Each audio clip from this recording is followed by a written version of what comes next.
Disse Jesus: nem só de pão viverá o homem, mas de toda palavra que sai da boca de Deus. Eu e você precisamos compreender isso e nos alimentarmos a cada dia da palavra.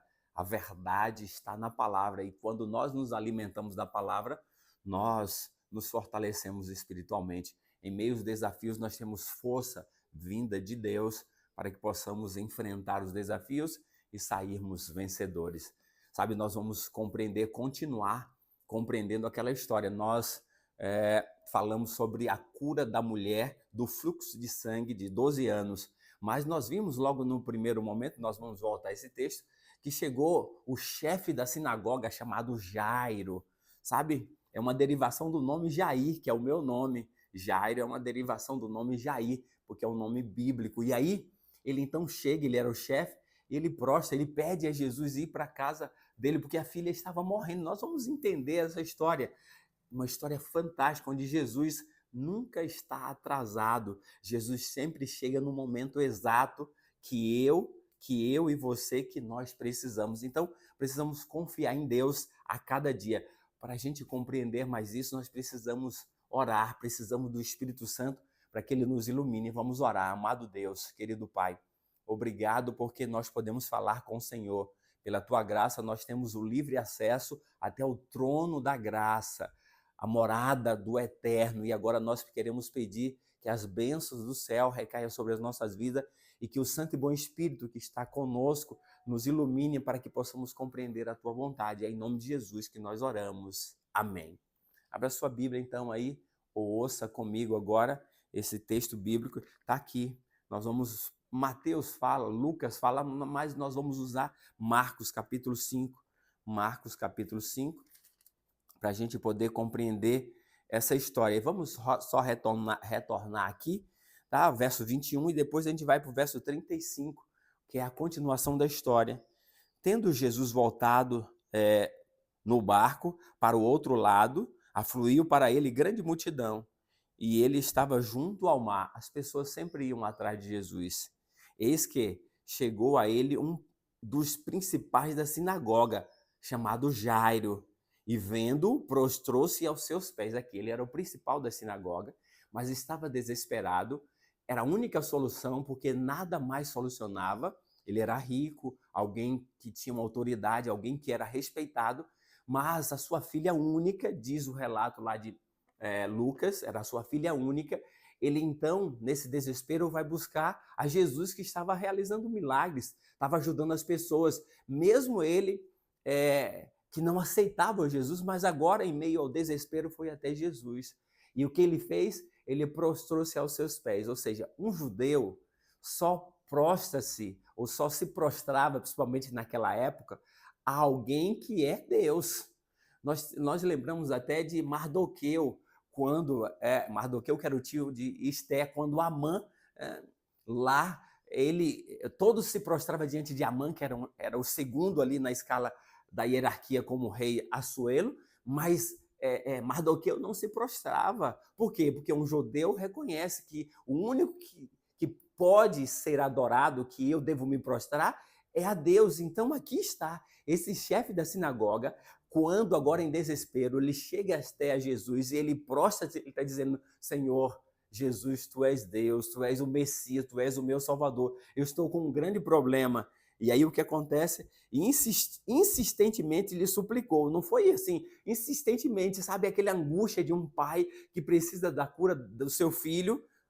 Insistentemente lhe suplicou: minha filha está à morte, vem, impõe as mãos sobre ela para que seja salva e viverá. Jesus foi com ele, ou seja, se você fizer isso, eu sei que o Senhor é Deus, é isso que ele está dizendo, ela vai melhorar, sabe? Por isso que ele se prostrou e adorou a Jesus. E aí Jesus disse: eu vou com você. Os discípulos não entenderam, porque aquele homem era uma oposição a Jesus.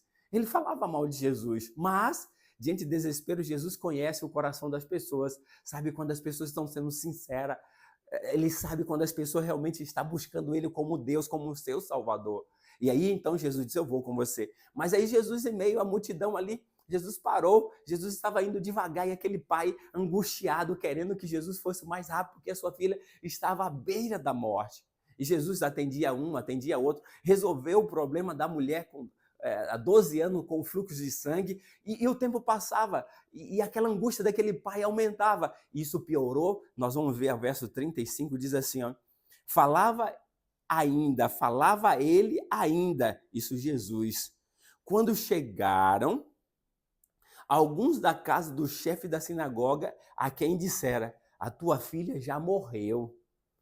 Por que ainda incomodas o mestre? Deixa, não precisa mais. A sua filha já morreu, não tem mais jeito, não tem mais solução.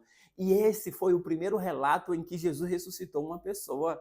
Até aqui, Jesus tinha feito outras curas, curar o cego, aleijado, leprosos, mas ressuscitar alguém ainda não tinha sido essa experiência das pessoas. Esse foi a primeira experiência de uma ressurreição. E aí chega, então, as pessoas da casa de Jairo, não tem mais jeito, deixa, não incomode mais, porque sua filha já morreu, não tem mais jeito. Ah, queridos, mas nós temos aquele que é o Senhor da vida, Jesus Cristo. Aí, verso 36, mas Jesus, sem acudir a tais palavras daquelas pessoas, disse ao chefe da sinagoga, não temas, crê somente, creia que eu sou Deus, que eu sou o Todo-Poderoso, porque Jesus disse, eu sou a ressurreição e a vida, quem crê em mim, ainda que morra, viverá. Jesus é a vida e eu e você precisamos compreender isso. Sabe o que acontece? Contudo, não permitiu que alguém o acompanhasse, senão Pedro e os irmãos Tiago e João. Jesus então segue a casa daquele chefe. Chegando à casa do chefe da sinagoga, viu Jesus o alvoroço, os que choravam e os que planteavam muito, ou seja, a menina morreu e era um desespero, porque as pessoas eles contratavam na época as pessoas para chorar, para criar uma comoção muito grande. E estava lá um alvoroço absurdo.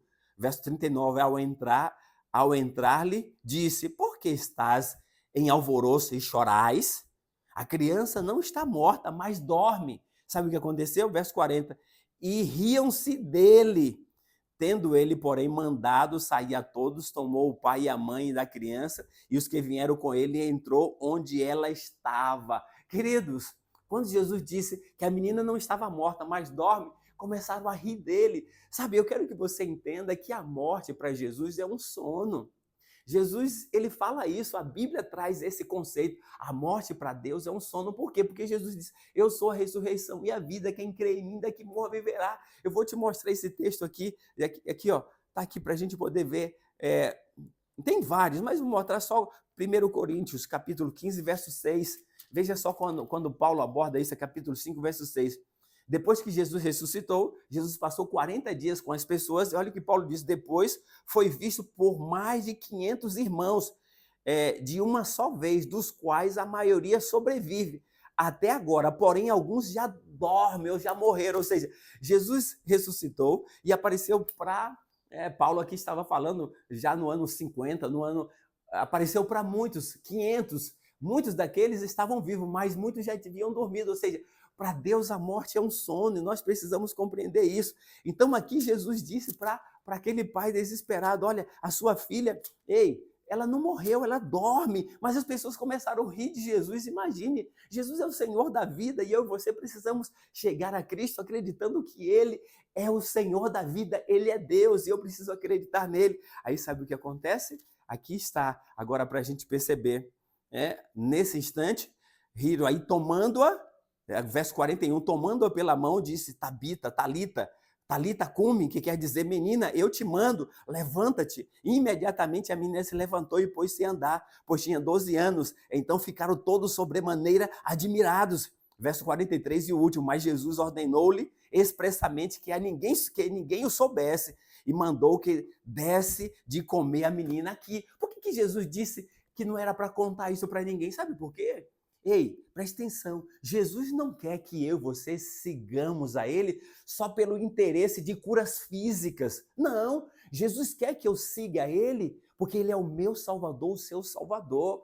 Sabe, Jesus foi atender esse chefe da sinagoga porque aquele chefe, em meio à angústia, ele reconheceu que Jesus era o único que podia resolver o problema da sua filha, que Jesus era Deus, por isso que ele se prostrou e adorou. Sabe, queridos, e nós precisamos então nos aproximarmos para Jesus, de Jesus, sabendo que Ele é o nosso Salvador. É Jesus que pode salvar você e a mim. Então se aproxima de Jesus não com interesse de curas físicas, ou de ganhar dinheiro, ou de ter as bênçãos, não. Isso pode acontecer como resultado, mas se aproxime de Jesus porque Ele é o teu Salvador, Ele é o meu Salvador. E aí Cristo vai realizar o maior milagre, que é o milagre da salvação da minha vida e da sua vida. Esse é o milagre. Jesus morreu na cruz para salvar a mim e a você. E é isso que importa. Quanto aos milagres físicos, ele pode fazer, mas se ele não fizer, ele continua sendo Deus. Eu preciso me aproximar de Jesus sabendo que ele é o Senhor da vida, ele é a autoridade, ele é o meu Salvador e por isso agora eu sigo, por isso agora eu faço a sua vontade. Faça isso e se você assim o fizer, Jesus salvará você. E por isso Jesus quer que eu e você sigamos a Ele, porque Ele é o nosso Salvador. Que Deus te abençoe, que juntos possamos seguir a Cristo motivado, porque Ele é o nosso Salvador, o Senhor da nossa vida, e Ele quer fazer o milagre da salvação eterna para mim e para você. Que Deus te abençoe e vamos orar nesse instante. Obrigado, Senhor, por relatos tão maravilhosos como esse. Ajuda-nos, Senhor, a nos rendermos a Ti, porque o Senhor é o nosso Salvador. Obrigado por esse momento, é a nossa oração em nome de Jesus. Amém.